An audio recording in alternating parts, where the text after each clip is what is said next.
honestly, thank you for being here. This is hopefully going to be really helpful to people. Whether you have a canvas tent or you are considering buying one, or you just want to be able to help more when we're actually setting up on site. It's hopefully going to be beneficial to you.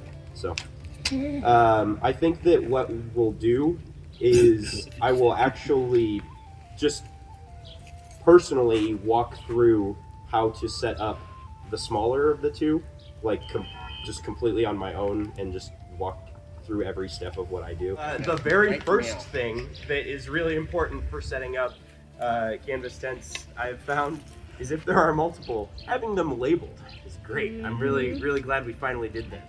But there were years of that not being the case, and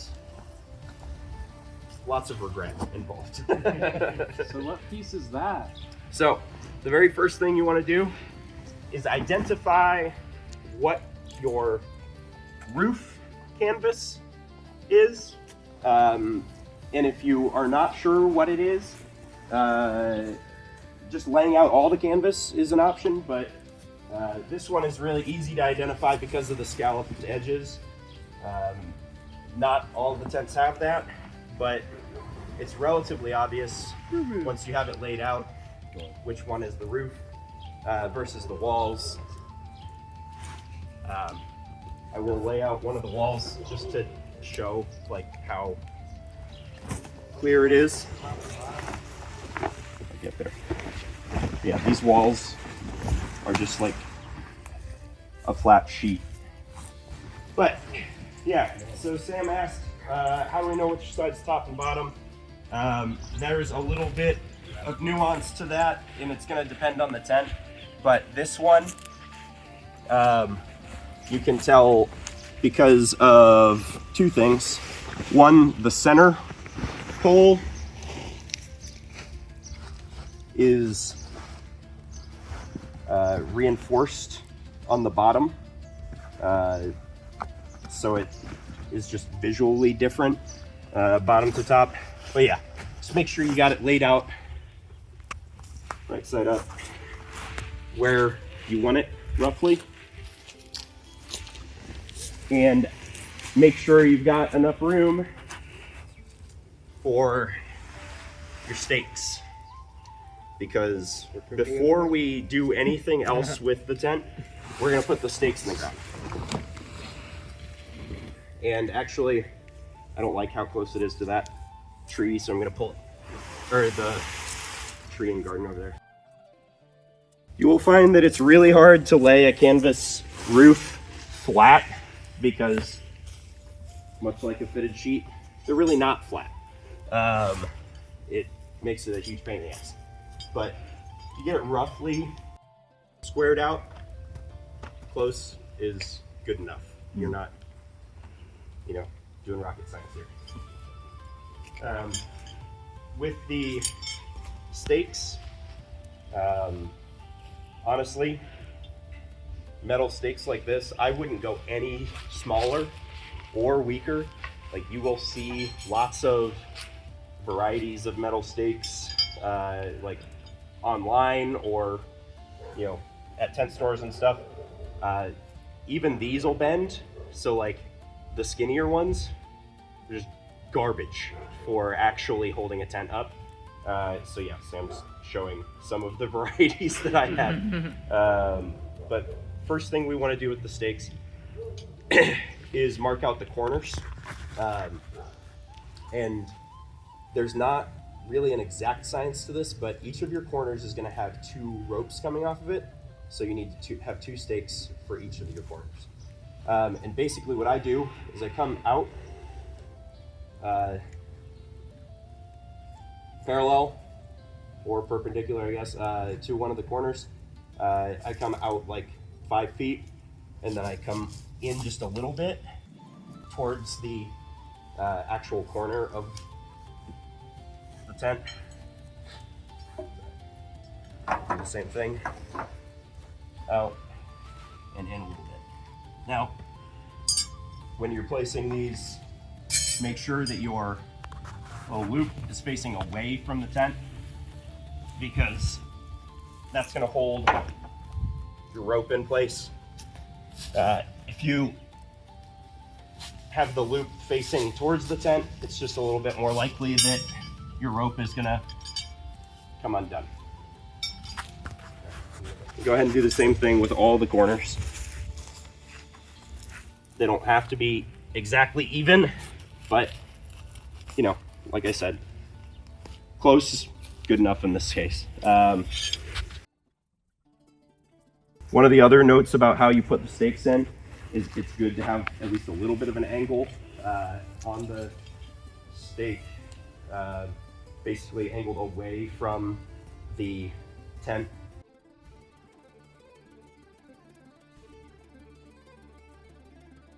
And our last one. So you'll find some tents have the ropes built in. The other tent actually has them built in. Very handy. This one does not. Makes it a little bit harder, but ultimately it's not that bad for setting them up. What I recommend doing at this point is setting some of your poles out for the corners, because as soon as I start getting this tent up, the canvas is going to shift a lot, so we're going to kind of lose our points of reference. So I kind of pick an end of the pole and put it more or less where the corner is for each of the corners that were staked out for. Hey Brodo, what end of that goes in the canvas? The end that goes in the canvas has a little metal spike poking out. You will notice that's not the end that I'm putting to mark the corner. That's because I'm going to just stand them up when it comes time to do that. For these ropes, we've got these neat little dog bones. That's what this wooden block is called. The end that you want to put around the stake is going to be the end that has this loop going through the dog bone. This loop is going to go over the top of the pole at the tent. So go ahead and prep these two.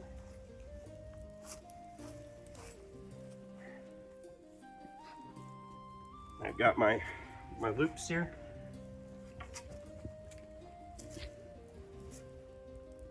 Yeah, right. Whoops. I put the pole through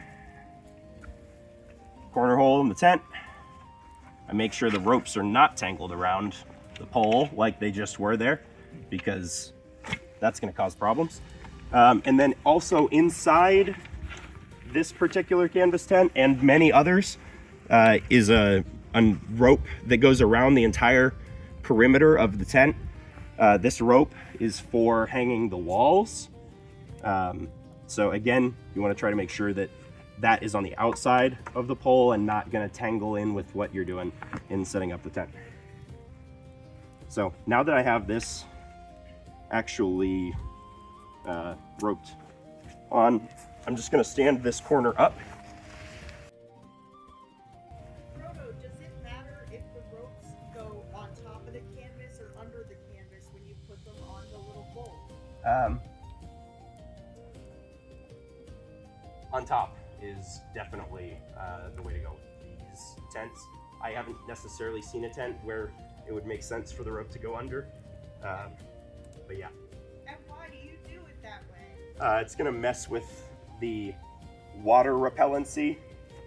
If the rope's going under the lip around the edge, it's going to make rain come in, which is obviously not ideal. So I will note, unfortunately, it looks like I forgot how long these ropes are. We might run into some issues with them being long enough, but we'll see. We're we'll see what happens when we get another another pole in. If it turns out that I put them too far out, that'll be a bummer, but not the end of the world. We'll just fix it. This is the way that I set these up when I'm doing this literally by myself. If you have 4 people, it's technically maybe easier to just do all 4 poles at the same time.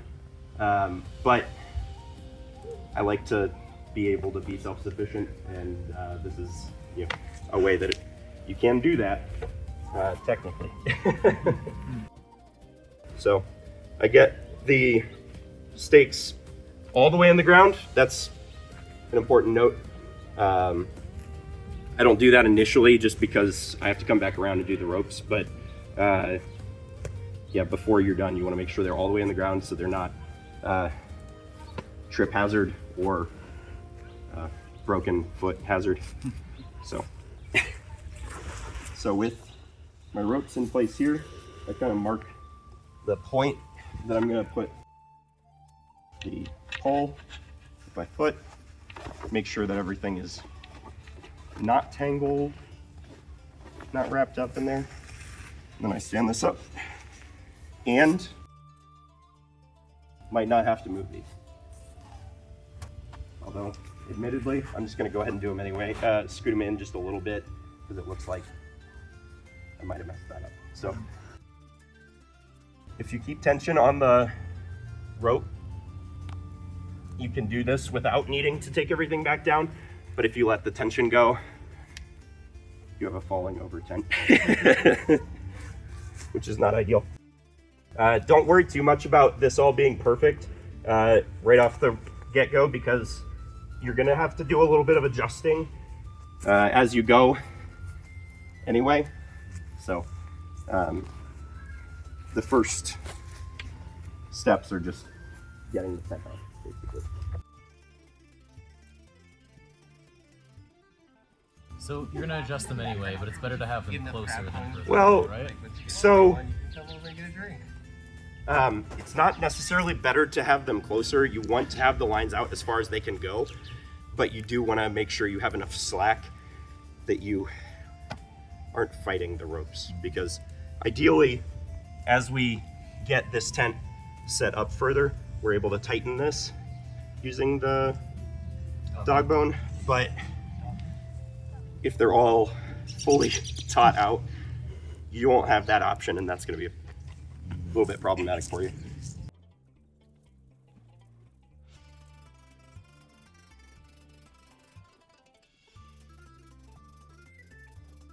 So it's really easy with the first pole.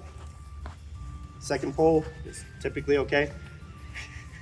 After you get the third one up, it wants to try to tip over. But basically, as long as you apply some pressure, you're good. Could I get somebody to just hold this for a moment, please? Because I didn't adjust these 2 stakes. Thank you.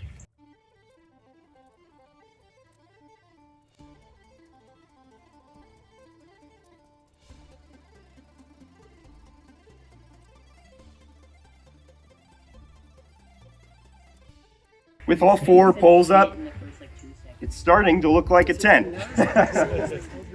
I'm going to go ahead and pull these 2 closer because of the aforementioned issue. But don't worry that it looks a little unstable at this point. I promise it is more stable than it looks. But regardless, there's going to be a lot of adjusting that takes place in the next couple of steps. So now, basically, you take the poles, you get them stood up, more or less straight. I know that's difficult for a lot of us. Making things straight.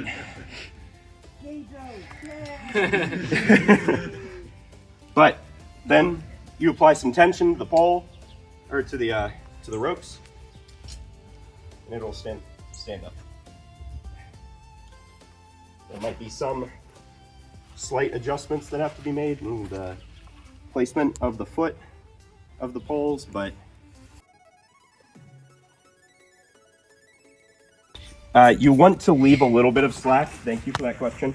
You don't want them to be like cranked like a guitar string tight. You know, you want it to be just applying pressure. Yeah.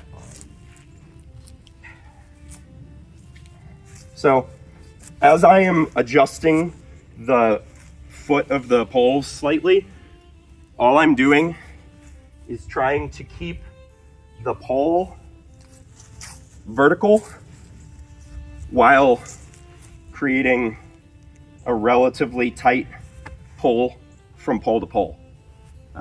So it takes just a little bit of back and forth in figuring out exactly where that's going to be for each of the poles.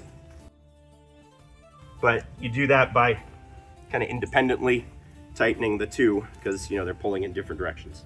So once we're at this stage, it's getting pretty close. You know, there's a little bit of droop, which is actually what you want. You don't want it to be like really pulled tight. Basically, this much slack is more or less where you want it. Now at this point, we go and grab the center pole, throw it in. So we remember step one of this whole ordeal that I mentioned at the beginning. Make sure it's on Make the sure we right have all side. the stuff. Oh, thank you. I failed to do that one. I might be able to use one of these poles for demonstration purposes. I'm honestly not sure if it's the right height or not, but we'll see.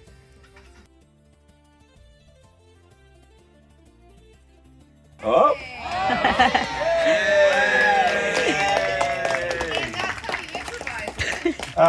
So it is clearly not exactly the right height because it actually shouldn't have that much tension with how loose the sides are at the moment, but it basically worked.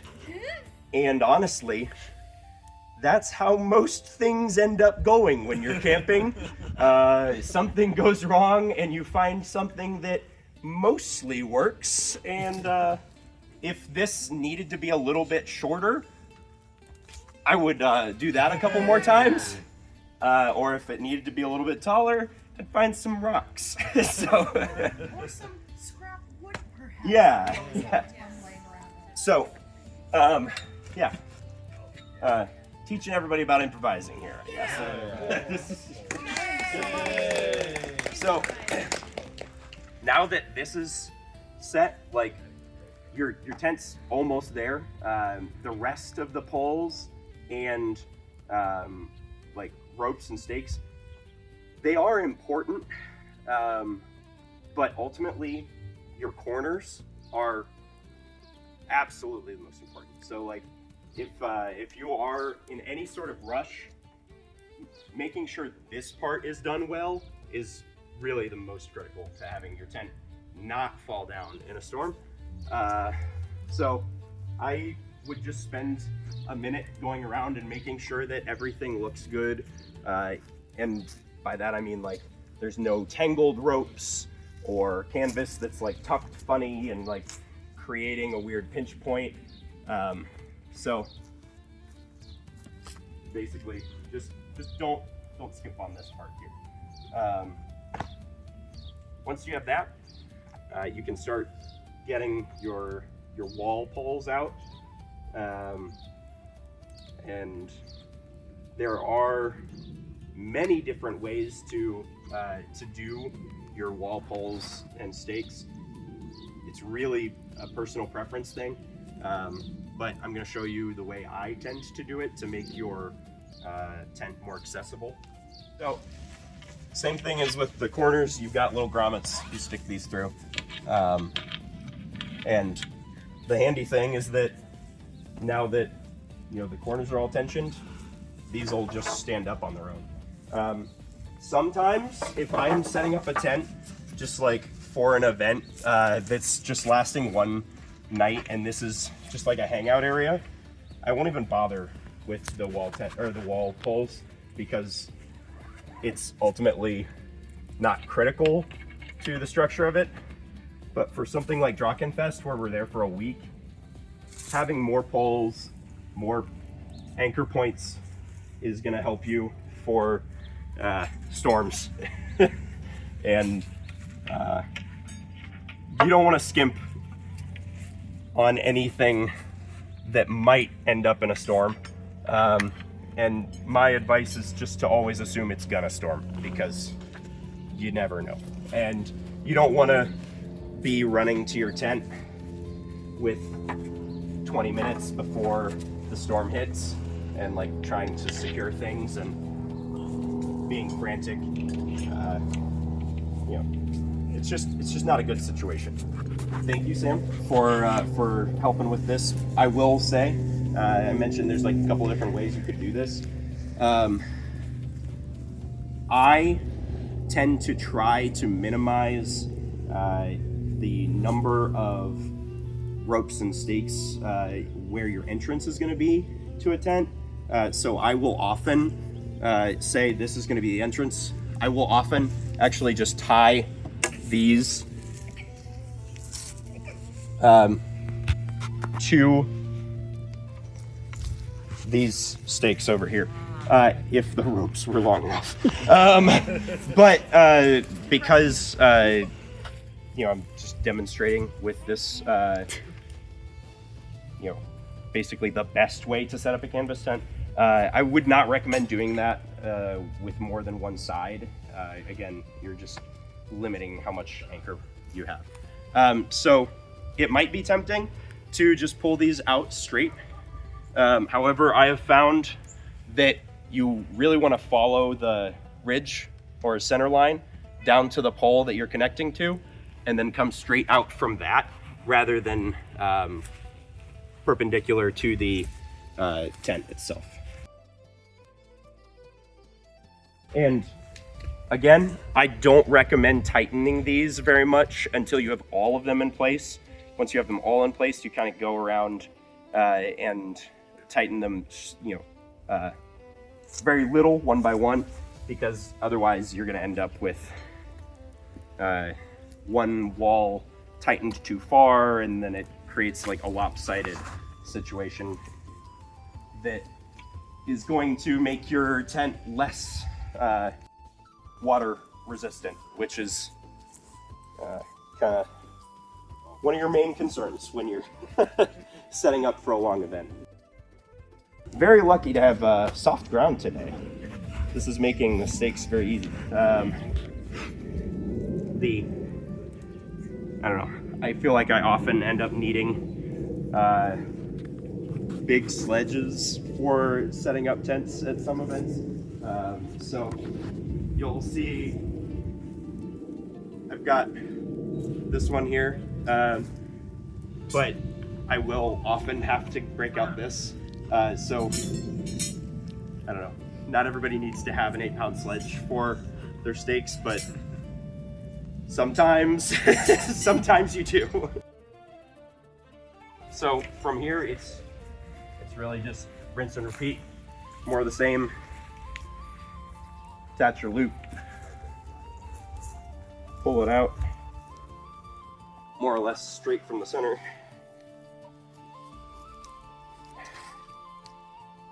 Get some tension. Straight.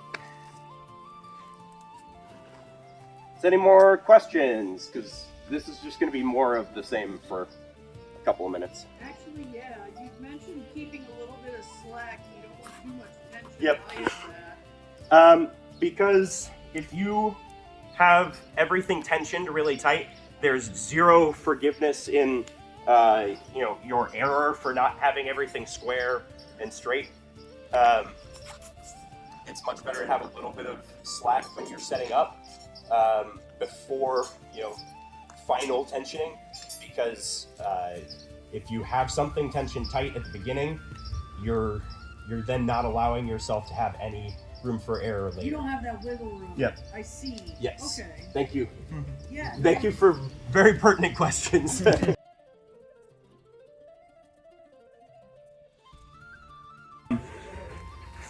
You also, I will say, don't really want to have everything tensioned tight until after you have your walls on, because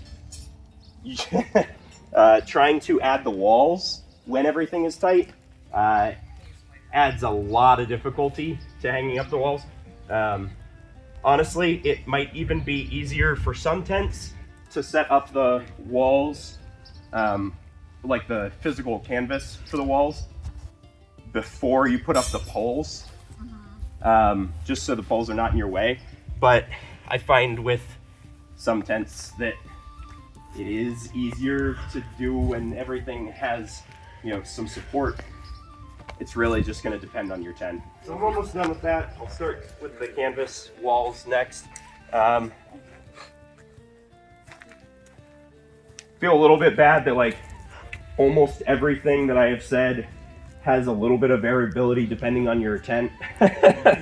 But that's unfortunately just the case. Like, unless you happen to buy a bunch of tents from the same manufacturer, there's just going to be a little bit of variability in how you set things up. So at this point, it's all almost there. There's going to be a little bit of going back around and kind of trying to set your poles to be better vertical, or more vertical. However, you might have difficulty if your poles are like mine and are old wooden things that are bent. But if you have the nice metal ones, that becomes less of a problem. So this is one of those things that is a little bit different with every tent. So I can't show you exactly how this would look, if you were to get a tent of your own. However, almost all canvas tents are going to have some sort of hook or toggle on one side of the wall, and that is for hanging the canvas from that rope that I mentioned earlier, which is up in here, kind of built into the roof. So this particular tent has little ties that line up with the wall poles. That's not necessarily standard, but there are a good number of tents that are made that way. So when you are setting up your first wall segment, you want to take in mind basically where you want your entrance to be, meaning like where you want the overlapping flaps of your canvas wall to be, and also whether or not it needs to line up with one of these poles. So this one, I'll take my hooks, hook it up on the string on this spot roughly, so that the little strings here line up with the pole. Now from there, I'll go around and just hang up the rest of them.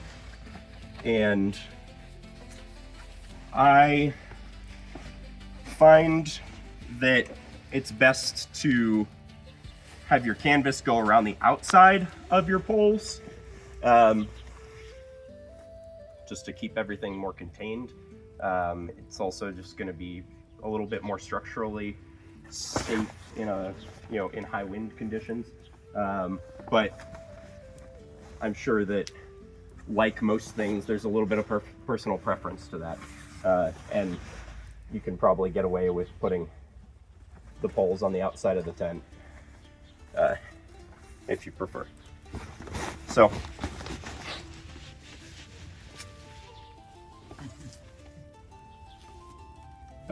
this particular tent, the canvas walls are a little weird. They're actually not all the same size. So there are two that are shorter panels and two that are bigger panels. I don't think that that's common at all, basically, unless you have an old Panther primitive tent and they're out of business. And most of them are going to be pretty much like the same size walls, so you don't need to worry about it. But with mine, I have to pay a little bit of attention to the note that has been left for me, whether they are the long panels or the short panels.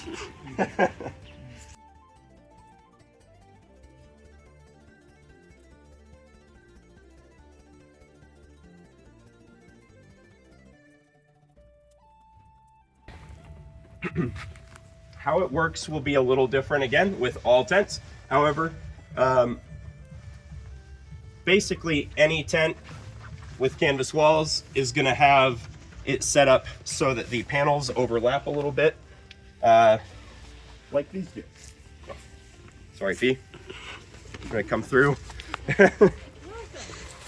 So you can see this one it has these overlapping panels with little toggles for you to tie it shut for wind or privacy, I guess, as well. How would you tie it for keeping it open if somebody wanted it open if they were over it like that? So with most tents, the way that I would prop your doors open is by taking them and tying them up on either side, but you could also just literally detach them somewhat from the toggles at the top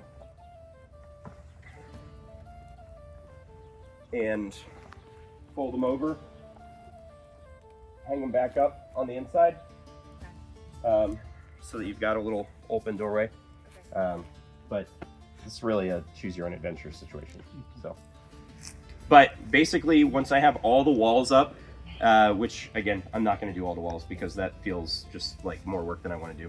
I would then go back around and actually make sure that all my corners are, still relatively, tight, but not, again, like you shouldn't get a twang out of them. They should be tight enough that they're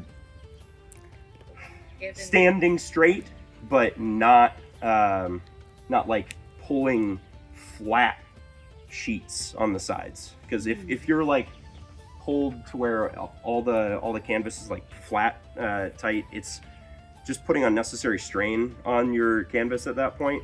And again, then if you have wind, like high wind conditions, you're gonna be more likely to have something tear. But if it's got a little bit of slack like this, and all your stakes are good, I honestly have never seen like a well set up tent go down in a storm. And I know that is maybe a terrifying level of hubris, but bring it on, Drachenfest 2026. That pretty much does it for showing you more or less how to set up these tents. I could set up the rest of the walls, but I feel like that would be redundant.